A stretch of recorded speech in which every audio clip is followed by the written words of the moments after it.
नमस्कार। आज मैं आपके साथ एक real life clinical case story share करने जा रहा हूँ। एक ऐसी कहानी जो शायद आपको या आपके किसी अपने को अपनी सी लगे। ये कहानी किसी ड्रामेटिक पैनिक अटैक या ब्रेकडाउन की नहीं है। ये कहानी है रोज चलने वाली टेंशन की, एक ऐसे दिमाग की जो कभी ऑफ नहीं होता और एक ऐसे इंसान की जो बाहर से बिल्कुल नॉर्मल दिखता है लेकिन अंदर ही अंदर हर दिन थक चुका होता है। इस केस के जरिए हम समझेंगे कि जनरलाइज्ड एंजाइटी डिसऑर्डर GAD यानी GAD कैसे धीरे धीरे एक इंसान की थिंकिंग, बॉडी, रिलेशनशिप्स और पूरी डेली लाइफ को अफेक्ट करता है। Meet the client. इस केस में हम क्लाइंट को मिस्टर ए कहेंगे, आइडेंटिटी कंप्लीटली कॉन्फिडेंशियल रखते हुए। मिस्टर ए 32 साल के सॉफ्टवेयर इंजीनियर हैं, married, graduate, middle class background से आते हैं। बाहर से देखा जाए तो उनकी लाइफ काफी स्टेबल लगती थी, जॉब थी, फैमिली थी, रिस्पॉन्सिबिलिटीज थी। लेकिन जब वे थेरेपी रूम में आए, उन्होंने एक ऐसी लाइन बोली जो पूरी केस को समराइज कर देती है, मैं अपने ही दिमाग से थक गया हूँ। और यहीं से इस पूरी क्लिनिकल स्टोरी की शुरुआत होती है। क्लाइंट किस प्रॉब्लम के साथ आए? मिस्टर ए ने बताया कि उन्हें लगातार वरी रहती थी, ऐसी वरी जो किसी एक टॉपिक पर टिकती ही नहीं थी। कभी ऑफिस परफॉर्मेंस, कभी जॉब सिक्योरिटी, कभी पेरेंट्स की हेल्थ, कभी पैसों और फ्यूचर को लेकर। और यह वरी पिछले 2 सालों से ऑलमोस्ट रोज चल रही थी। उनके शब्दों में, मैं चाहता हूँ दिमाग शांत हो जाए पर थॉट्स रुकते ही नहीं। सिम्टम्स जो डेली लाइफ में दिखने लगे। टाइम के साथ एंजाइटी सिर्फ थॉट्स तक लिमिटेड नहीं रही, बॉडी और बिहेवियर दोनों इन्वॉल्व हो गए। मिस्टर ए एक्सपीरियंस कर रहे थे हमेशा एक बैकग्राउंड रेस्टलेसनेस, नेक और शोल्डर्स में कांस्टेंट टाइटनेस, स्लीप का बार बार टूटना, दिन भर थकान, फोकस और कंसंट्रेशन में प्रॉब्लम, छोटी बातों पर इरिटेबिलिटी, बार बार रीअश्योरेंस लेने की नीड। उनका दिमाग एक ही सेंटेंस रिपीट करता रहता था, कहीं कुछ गलत ना हो जाए। प्रॉब्लम की शुरुआत कैसे हुई? डिटेल्ड हिस्ट्री लेने पर यह क्लियर हुआ कि एंजाइटी अचानक शुरू नहीं हुई थी। लगभग 2 साल पहले ऑफिस में रिस्पॉन्सिबिलिटीज बढ़ी, परफॉर्मेंस प्रेशर आया, जॉब इनसिक्योरिटी का फियर शुरू हुआ। शुरू में यह वरी काफी लॉजिकल लग रही थी, लेकिन धीरे धीरे वरी ने सिर्फ काम ही नहीं पूरी लाइफ कवर कर ली। काम के बाद भी हेल्थ, फ्यूचर, छोटी छोटी डिसीजंस, वरी हर जगह पहुंच गई। रियल लाइफ फंक्शनिंग पर असर, ऑफिस में बार बार चेकिंग, डिसीजंस लेने में डिले, प्रोडक्टिविटी में नोटिसेबल गिरावट, घर पर इरिटेबिलिटी, पार्टनर से repeated reassurance, emotional distance, social life में एक्टिविटीज अवॉइड करना, एनर्जी लो रहना, लाइफ का एंजॉयमेंट कम हो जाना। मिस्टर ए के शब्दों में, मैं हमेशा थका हुआ फील करता हूँ और कुछ एंजॉय ही नहीं होता। Psycho social pattern. थेरेपी के दौरान कुछ इंपॉर्टेंट पैटर्न्स क्लियरली सामने आए। अपने आप से बहुत हाई एक्सपेक्टेशंस, अनसर्टेनिटी बिल्कुल टॉलरेट नहीं होती, स्ट्रेस हैंडल करने के हेल्थी कोपिंग टूल्स कम, इमोशंस एक्सप्रेस करना डिफिकल्ट। मिस्टर ए की इमोशनल रेगुलेशन के बजाय वे कंट्रोल और ओवरथिंकिंग पर डिपेंड करते थे। पास्ट हिस्ट्री क्या नहीं था? डायग्नोसिस के लिए इक्वली इम्पोर्टेंट होता है यह जानना कि क्या नहीं था। कोई पास्ट साइकेट्रिक डायग्नोसिस नहीं, पैनिक डिसऑर्डर, OCD या डिप्रेशन का हिस्ट्री नहीं, पहले कभी थेरेपी या हॉस्पिटलाइजेशन नहीं। ये सभी फैक्टर्स डायग्नोसिस को क्लिनिकली क्लियर बनाते हैं। Medical and substance rule out, physical causes carefully ruled out, thyroid, blood reports, ECG सब नॉर्मल, सब्सटेंस हिस्ट्री, स्मोकिंग नहीं, ड्रग्स नहीं, अल्कोहल सिर्फ ओकेजनल, एक्सेस कैफीन इंटेक नहीं। इससे कंफर्म हुआ कि एंजाइटी प्राइमरी साइकोलॉजिकल थी, मेडिकल या सब्सटेंस इंड्यूस्ड नहीं। Family and developmental background. Family history में फादर को लाइफ लॉन्ग वॉरियर माना जाता था। मटरनल साइड में एंजाइटी ट्रीटमेंट का history, childhood experiences. High parental expectations, mistakes के लिए कम टॉलरेंस। मिस्टर ए ने बचपन से एक कोर बिलीफ डेवलप किया, अलर्ट रहना, रिस्पॉन्सिबल होना। यही बिलीफ एडल्टहुड में एंजाइटी का फ्यूल बन गया। Mental status observation. सेशंस के दौरान appearance appropriate, behaviour mildly restless, speech normal, mood anxious, thoughts logical लेकिन रेपिटेटिव, इनसाइट और जजमेंट इंटैक्ट। प्रॉब्लम इंटेलिजेंस या अवेयरनेस का नहीं था, प्रॉब्लम था ओवर एक्टिव एंजाइटी सिस्टम का। अब यहीं से थेरेपी का काम शुरू हुआ। Sessions 1 to 2। मेन वरी क्यों नहीं रोक पाता? जब मिस्टर ए पहली बार थेरेपी रूम में आए, उनका बॉडी लैंग्वेज वर्ड्स से ज्यादा बोल रहा था। उनके शोल्डर्स हमेशा स्लाइटली ऊपर उठे हुए थे, जैसे बॉडी कभी रिलैक्स ही नहीं होती। उंगलियां बार बार एक दूसरे को रब कर रही थी।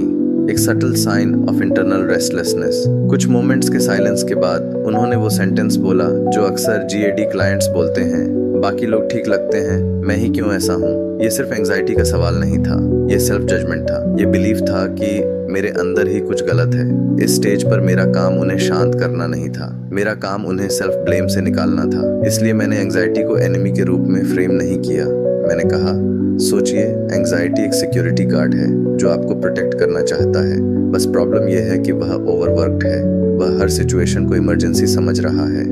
मिस्टर ए कुछ देर चुप रहे, फिर धीरे से बोले, तो इसका मतलब यह नहीं कि मैं वीक हूँ, इसका मतलब यह है कि मेरा सिस्टम थक गया है। यही थेरेपी का पहला ब्रेक थ्रू हुआ। कोर शिफ्ट सेशंस 1 और 2। पुराना गोल, थॉट्स को जबरदस्ती कंट्रोल करना। नया गोल, थॉट्स आने पर अपना रिस्पॉन्स बदलना। एंजाइटी को समझने से ही उसकी इंटेंसिटी थोड़ी कम होने लगती है। सेशंस 3-4। एंजाइटी अचानक क्यों आती है, मैंने पूछा। लास्ट एंजाइटी एपिसोड को रिवाइंड कीजिए। चेस्ट टाइट होने से जस्ट पहले आपके दिमाग में क्या थॉट आया था? काफी देर के बाद मिस्टर ए बोले, मैंने सोचा अगर कुछ बुरा हो गया तो। यही CBT का एक पावरफुल प्रिंसिपल एक्टिवेट हुआ। मैंने एक्सप्लेन किया। पहले थॉट आता है, फिर ब्रेन उसे थ्रेट समझता है, फिर बॉडी को अलार्म सिग्नल मिलता है। मिस्टर ए थोड़े सरप्राइज थे। मुझे हमेशा लगता था एंजाइटी रैंडम है। इस अंडरस्टैंडिंग के बाद एंजाइटी रैंडम नहीं रही, मिस्टीरियस नहीं रही, प्रिडिक्टेबल हो गई। Shift sessions 3-4। फियर का सोर्स बॉडी नहीं, थॉट अप्रेजल निकला। सेशंस 5-6। थॉट्स को रोकना काम क्यों नहीं करता? इस स्टेज पर फ्रस्ट्रेशन वापस आई। मिस्टर ए, मैं पॉजिटिव सोचने की कोशिश करता हूँ, पर जितना थॉट्स को रोकता हूँ उतनी ज्यादा स्पीड से वापस आती हैं। यही हमने थॉट सप्रेशन ट्रैप पर काम किया। मैंने उन्हें बताया, दिमाग के लिए स्टॉप भी एक थ्रेट होता है। जब आप थॉट से लड़ते हो, दिमाग उसे और इम्पोर्टेंट समझने लगता है। इसलिए स्ट्रेटेजी बदली। एक्सरसाइज, थॉट को नोटिस करना, उससे लड़ना नहीं, सिर्फ लेबल करना। मिस्टर ए ने कहा, यह एक वरी है, कमांड नहीं। कुछ सेकंड्स बाद बोले, थॉट अभी भी है, पर पहले जैसा पावरफुल नहीं लग रहा। Shift sessions 5-6। Suppression, awareness, pulse disengagement. Thoughts तब वीक होते हैं जब हम उनकी बात मानना बंद कर देते हैं। सेशंस 7 और 8। कोर फियर, अगर मैं फेल हो गया तो। यहाँ थेरेपी सरफेस एंजाइटी से नीचे गई। रिपीटेड व्हाट इफ के नीचे एक बिलीफ था, अगर मैं फेल हो गया तो मैं इनफ नहीं हूँ। ये सिर्फ एंजाइटी नहीं थी, ये सेल्फ वर्थ और परफॉर्मेंस का फ्यूजन था। मैंने पूछा, फेलियर का मतलब क्या होगा? खत्म हो जाना या सिर्फ अनकंफर्टेबल फील करना? मिस्टर ए ने धीरे से कहा, अनकंफर्टेबल, पर बहुत ज्यादा। यहीं रिफ्रेमिंग हुई। फेलियर को कैटास्ट्रोफी, सर्वाइवेबल डिस्कम्फर्ट के रूप में देखा गया। शिफ्ट सेशन 7 और 8। सेल्फ वर्थ को परफॉर्मेंस से अलग करना एंजाइटी ट्रीटमेंट का टर्निंग पॉइंट बना। सेशंस 9 और 10। Checking and reassurance cycle. Mister A ने ऑनेस्टली बताया, ईमेल्स बार बार चेक करना, पार्टनर से रीअश्योरेंस लेना, टेम्पररी रिलीफ मिलता था, पर एंजाइटी फिर लौट आती थी। मैंने उनसे कहा, चेकिंग एंजाइटी को कम नहीं कर रही, ये ब्रेन को सिखा रही है कि दुनिया अनसेफ है। एक्सपेरिमेंट, चेकिंग को 10 मिनट डिले, रिजल्ट, एंजाइटी आई पर कोई डिजास्टर नहीं हुआ। Shift sessions 9 to 10। ब्रेन ने सेफ्टी एक्सपीरियंस के थ्रू दोबारा सीखी। 9 और 10। अनसर्टेनिटी टॉलरेंस, ये फेज सबसे अनकंफर्टेबल था। मिस्टर ए, मुझे अनसर्टेनिटी बिल्कुल पसंद नहीं। मैंने क्लियरली कहा, लाइफ सर्टेनिटी नहीं देती, थेरेपी सर्टेनिटी प्रॉमिस नहीं करती, थेरेपी टॉलरेंस बिल्ड करती है। स्मॉल अनसर्टेनिटी एक्सपोजर्स, मैसेज बिना बार बार चेक किए, डिसीजंस बिना ओवर प्लानिंग। हर बार एंजाइटी आई और फिर खुद ही गिर गई। शिफ्ट सेशंस 11 और 12। कॉन्फिडेंस थिंकिंग से नहीं, एक्सपीरियंस से डेवलप हुआ। सेशंस 13-14। Body based anxiety. एक सेशन में एंजाइटी फिजिकल सेंसेशंस के रूप में आई। मिस्टर ए, चेस्ट टाइट है, भागने का मन कर रहा है। रिस्पॉन्स, भागना नहीं, सेंसेशंस को डिस्क्राइब करना। उन्होंने कहा, heavy, warm, tight. Breathing slow हुई, बॉडी ने खुद रेगुलेट किया। शिफ्ट सेशंस 13 और 14। सेंसेशन से भागने के बजाय उनके साथ रहना सीखा गया। सेशन 15। अगर एंजाइटी वापस आई तो। टर्मिनेशन सेशन का सबसे इम्पोर्टेंट सवाल। मैंने पूछा, अगर एंजाइटी फिर आई तो आप क्या करोगे? मिस्टर ए का जवाब पूरी थेरेपी का समरी था। मैं उसे पहचान लूंगा, लेबल करूंगा और उसकी बात नहीं मानूंगा। Outcome and recovery. थेरेपी के एंड तक वरी का लेवल सिग्निफिकेंटली कम हो चुका था, स्लीप साइकिल काफ़ी इम्प्रूव हो गया, वर्क फंक्शनिंग बेटर हो गई, एंग्जाइटी प्रेजेंट थी बट डोमिनेंट नहीं। मिस्टर ए की फाइनल लाइन पूरी थेरेपी का एसेंस थी, मुझे एंग्जाइटी ख़त्म नहीं करनी, मुझे बस उसकी बात मानना बंद करना है। लाइक और शेयर कीजिए। और मैं हूं doctor Dilip Kumar, clinical psychologist, और मैं यहां शेयर करता हूं रियल साइकोलॉजी जो दिमाग को समझे और दिल को हील करे। फॉलो और सब्सक्राइब करो अगर आप भी अपने थॉट्स से समाधान चाहते हो। Thanks for watching.